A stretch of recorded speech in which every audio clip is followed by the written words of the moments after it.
દ્રાવણ લીધું છે પોટેશિયમ આયોડાઇડ KI.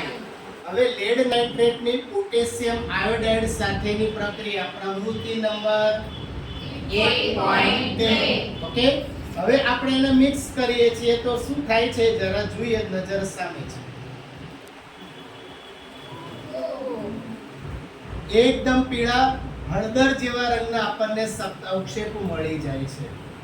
આમ લેડ નાઇટ્રેટની પોટેશિયમ આયોડાઇડ સાથે પ્રક્રિયા કરી તો આજે આપણને પીળો પદાર્થ મળ્યો છે.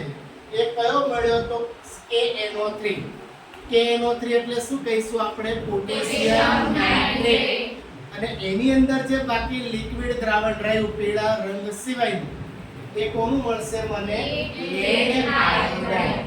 આમ લેડ નાઇટ્રેટની પોટેશિયમ આયોડાઇડ સાથેની પ્રક્રિયાથી પીળા રંગના અવક્ષેપ મળે છે. તો ત્યાં બાજુમાં લખો તમે, રંગ પીળો બને છે.